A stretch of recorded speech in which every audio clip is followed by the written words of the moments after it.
आदरणीय व्यासपीठ सन्माननीय परीक्षक व येथे जमलेल्या माझ्या बालमित्रांनो, माझे नाव स्वरा संजय फदाले, इयत्ता चौथी, जिल्हा परिषद प्राथमिक शाळा फदालेवाडी, तालुका आमेगाव, जिल्हा पुणे. माझ्या भाषणाचा विषय आहे गड किल्ले संवर्धन. मंगल देशा, पवित्र देशा, महाराष्ट्र देशा, महाराष्ट्र देशा, राकट देशा, कणखर देशा, दगडांच्या देशा, प्रणाम माझा घ्यावा हे श्री महाराष्ट्र देशा. राकट, कणखर असे शब्द कानी पडतात, डोळ्यांसमोर येतो तो म्हणजे अफाट सह्याद्री, ज्याच्या अंगा खांद्यावर खेळून आमच्या पूर्वजांनी पराक्रमाची बाजी लावत सुवर्ण इतिहास घडविला.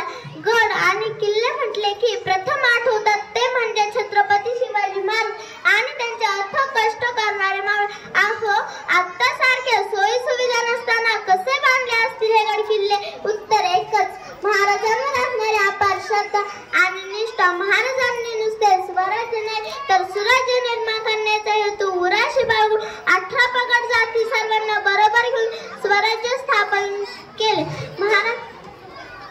स्वराज्य स्थापन केले. अहो, आपल्या महाराष्ट्रातच कितीतरी गड किल्ले आहेत. रायगड, राजगड, प्रतापगड, शिवनेरी, लोहगड. बोलता बोलता दम लागला.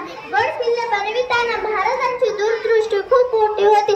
महाराष्ट्राचे किल्ले म्हणजे महाराष्ट्राचे वैभव, मराठ्यांचा गौरवशाली इतिहास, छत्रपती शिवाजी महाराजांचा शौर्याचा इतिहास, सह्याद्रीतील देखणे रूप म्हणजे गड किल्ले. छत्रपती शिवाजी महाराजांचा चालता बोलता इतिहास म्हणजे गड किल्ले.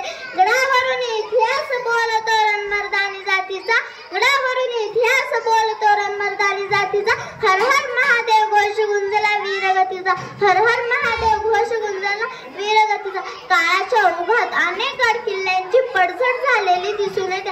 अशा गड किल्ल्यांचे संवर्धन व जतन करणे आता गरजेचे झालेले आहे. तसेच मित्रांनो, महाराष्ट्राच्या प्रत्येक व्यक्तीच्या नसानसातून त्यांचे नाव उच्चारल्याबरोबर वीरश्रीचा संचार होतो, अंगामध्ये रोमरोम सारून जाते, तेव्हा अभिमानाने शब्द बाहेर पडतात. हा देश नवरत्नांची खाण, येथे जडले शिवरायांचे प्राण. हा देश नवरत्नांची खाण, येथे जडले शिवरायांचे प्राण. सह्याद्रीच्या शिखरावरती फडके भगवे निशाण, फडके भगवे निशाण. परंतु मनात शंका यायला लागते की हे स्वराज्याचे निशाण असलेले हे स्वराज्य काळाच्या पडद्याआड नष्ट तर होणार नाही ना? कारण मुस्लिम राजवटीच्या आक्रमणापासून ज्या गड किल्ल्यांनी संवर्धन केले, छत्रपती शिवाजी महाराजांचे स्वप्न सत्यात उतरवले, त्याच गड किल्ल्यांची अवस्था पाहिली तर आज म्हणते तुटत वाढलेले गवत, काटेरी झुडपे, पडलेल्या भिंती, अस्वच्छ असलेले बुरुज, छप्पर उडालेली मंदिरे, दुर्गंध सुटलेले तलावातील पाणी, अक्षरशः कचरा कुंडी झालेले हे गड किल्ले हेच आहेत का शिवरायांचे वारसे? हे दाखवणार आहोत का आपण पुढच्या पिढीला?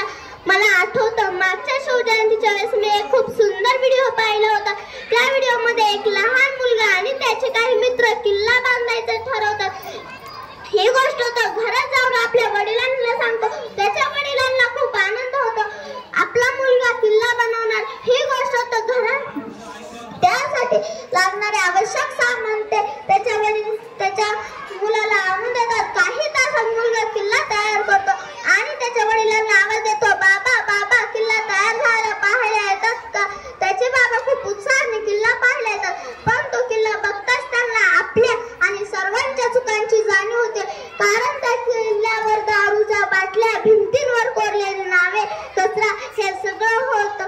तेव्हा त्याचे बाबा त्याला विचारतात, काय रे बाळा, तू असा किल्ला का बनवला? तेव्हा त्या लहान मुलगा उत्तर देतो की बाबा, मागच्या वेळी जेव्हा मी किल्ला पाहायला गेलो होतो ना, तेव्हा तो असाच होता, म्हणून मी असाच किल्ला बनवला. याच्यात त्याची मुकल्याची तरी काय चूक? कारण आता गड किल्ल्यांची अवस्था अशी झालेली आहे की पुढच्या पिढीला ही चुकीचा इतिहास होता. अहो साहेबांच्या मायाने हात फिरवलेल्या गडकोट किल्ल्यांचे संरक्षण छत्रपती शिवाजी महाराजांनी पोटच्या लेकराप्रमाणे केले. म्हणूनच त्यांचे संरक्षण आपले आद्य कर्तव्य आहे आणि येणाऱ्या काळाची गरज आहे. म्हणूनच ऐतिहासिक वैभवाची साक्ष देणारे गडकोट किल्ल्यांचे संवर्धन आपण सर्वांनी एकत्र येऊन करू. महाराष्ट्राला त्याचे वैभव पुन्हा मिळवून देऊ. म्हणूनच म्हणावेसे वाटते, गड किल्लेच आहे दीपस्तंभ शिव विचारांचे, गड किल्लेच आहे दीपस्तंभ शिव विचारांचे.